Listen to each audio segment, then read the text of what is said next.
بسم اللہ الرحمن الرحیم۔ کرب و مصیبت سے تحفظ اور لغزش و خطا سے معافی کے لیے سید الساجدین امام زین العابدین علیہ السلام کی دعا۔ ترجمہ: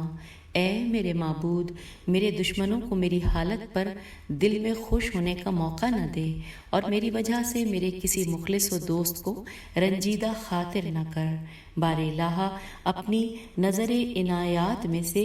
ایسی نظر توجہ میرے شامل حال فرما جس سے تو ان مصیبتوں کو مجھ سے ٹال دے جن میں مجھے مبتلا کیا ہے، اور ان احسانات کی طرف مجھے پلٹا دے جن کا مجھے خوگر بنایا ہے، اور میری دعا اور ہر اس شخص کی دعا کو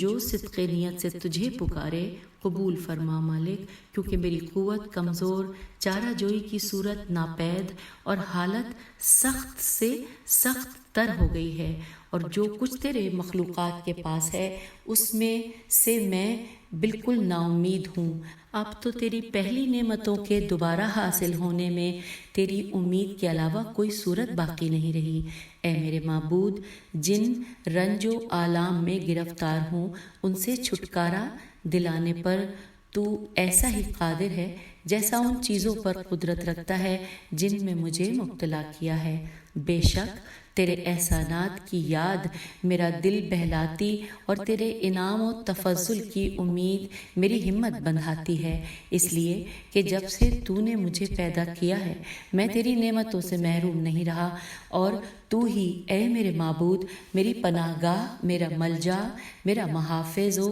پشت پناہ، میرے حال پر شفیق و مہربان اور میرے رزق کا ذمہ دار ہے۔ جو مصیبت مجھ پر وارد ہوئی ہے وہ تیرے فیصلہ قضاء و قدر میں، اور جو میری موجودہ حالت ہے وہ تیرے علم میں گزر چکی ہے۔ تو اے میرے مالک و سردار، جن چیزوں کو تیرے فیصلہ قضاء و قدر نے میرے حق میں طے کیا اور لازم و ضروری قرار دیا ہے، ان چیزوں میں سے میری عافیت اور وہ چیز جس سے میری بہبودی اور جس حالت میں ہوں اس سے رہائی وابستہ ہے قرار دے، کیونکہ میں اس مصیبت کے ٹالنے میں کسی پر امید نہیں رکھتا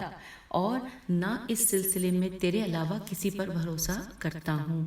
تو اے جلالت و بزرگی کے مالک، میرے اس حسن ظن کے مطابق ثابت ہو جو مجھے تیرے بارے میں ہے، اور میری کمزوری و بے چارگی پر رحم فرما، میری بے چینی کو دور کر، میری دعا قبول فرما، میری خطا و لغزش کو معاف کر دے، اور مجھ پر اور جو بھی تجھ سے مانگے دعا تو عفو و درگزر کر کے احسان فرما۔ اے میرے مالک، تو نے مجھے دعا کا حکم دیا اور قبولیت دعا کا ذمہ بھی لیا، اور تیرا وعدہ ایسا سچا ہے جس میں خلاف ورزی و تبدیلی کی گنجائش نہیں ہے۔ مالک، تو اپنے نبی صلی اللہ علیہ وآلہ وسلم اور عبد خاص محمد صلی اللہ علیہ وآلہ وسلم اور ان کے اہل بیت اطہار علیہم السلام پر رحمت نازل فرما اور میری فریاد کو پہنچ، کیونکہ تو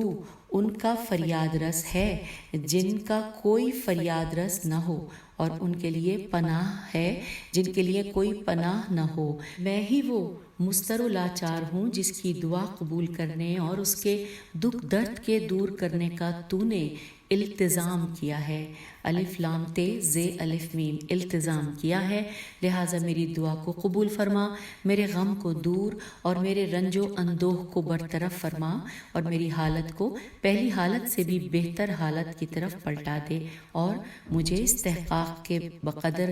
اجر نہ دے بلکہ اپنی اس رحمت کے لحاظ سے جزا دے جو تمام چیزوں پر چھائی ہوئی ہے۔ اے جلالت و بزرگی کے مالک، تو رحمت نازل فرما محمد صلی اللہ علیہ وآلہ وسلم اور آل محمد صلی اللہ علیہ وآلہ وسلم پر، اور میری دعا کو سن اور اسے قبول فرما۔ اے غالب، اے صاحب اقتدار، اللہم صلی علی محمد وآل محمد وعجل فرجہم اجمعین۔